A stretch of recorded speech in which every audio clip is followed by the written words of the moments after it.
بسم اللہ الرحمن الرحیم۔ السلام علیکم ورحمۃ اللہ وبرکاتہ۔ محترم سامعین، بہت سے نوجوان من پسند رشتوں کے لیے پریشان ہوتے ہیں اور بہت زیادہ مسائل کا شکار ہو جاتے ہیں، دماغی امراض کا شکار ہو جاتے ہیں، ٹینشن کی نظر ہو جاتے ہیں اور بعض تو خودکشی کی طرف چلے جاتے ہیں اور اپنے گھر والوں کو بھی بہت زیادہ پریشان کر دیتے ہیں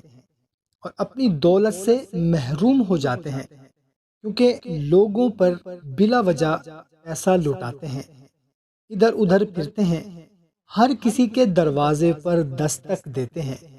جو مشورہ دیتا ہے اسے فوراً قبول کرتے ہیں،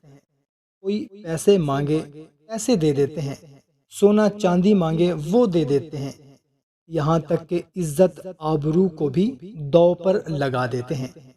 اور اپنے خاندان و برادری کی عزت کو بھی پامال کرنا شروع ہو جاتے ہیں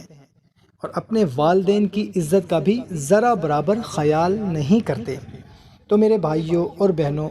ان کو چاہیے کہ سب سے پہلے اللہ کے دروازے پر آئیں،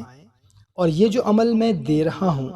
یہ اتنا پر تاثیر اور مضبوط عمل ہے، اگر آپ یقین محکم کے ساتھ اور اللہ کی رضا سامنے رکھ کر اور اللہ کی ذات کو ملحوظ رکھ کر اتباع نبی کرتے ہوئے یہ عمل صرف 21 دن کر لیں، تو اللہ تعالیٰ آپ کے من پسند رشتے کو تکمیل تک پہنچائے گا انشاءاللہ۔ محبوب اگر نہیں راضی وہ راضی ہوگا، اس کے گھر والے نہیں راضی وہ راضی ہو جائیں گے، جو رکاوٹ ہے، بندش ہے، وہ زائل ہو جائے گی،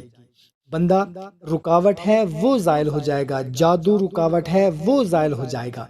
دونوں میں سے کوئی ایک نہیں مان رہا وہ مان جائیں گے۔ اتنا مضبوط عمل، یہ عمل تسبیح فاطمہ میں سے دے رہا ہوں، اور جو ہمارے پیارے نبی کریم صلی اللہ تعالی علیہ وسلم نے اپنی بیٹی لخت جگر، امت کی عظیم رہنما، سیدہ خاتون جنت، جو جنت کی عورتوں کی سردار ہیں، وہ پاک ہستی حضرت فاطمہ رضی اللہ تعالی عنہا کو ہمارے پاک نبی نے فرمایا تھا کہ یہ دعا پڑھا کرو، اس میں سے یہ کلمہ یاد رکھیں۔ آپ نے اپنے من پسند رشتے کے لیے راضی کرنے کے لیے کسی کو 70 مرتبہ آپ نے یہ پڑھنا ہے، یا ذل قوت المتین، یا ذل قوت المتین، صبح اور شام پڑھنا ہے، اور صرف 21 دن پڑھنا ہے، اول و آخر درود شریف بھی پڑھنا ہے، صرف 21 دن کر لیں انشاءاللہ عز و جل۔ عمل ابھی پورا ہی نہیں ہوگا، آپ کی بات بن جائے گی، اگر پھر بھی آپ نے 21 دن مکمل کرنے ہیں، اللہ تعالیٰ آپ کی حاجت پوری کر دے گا۔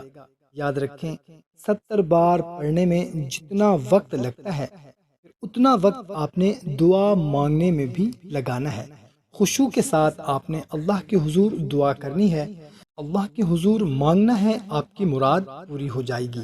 آپ کا من پسند رشتہ ہو جائے گا، اور جو نہیں مان رہا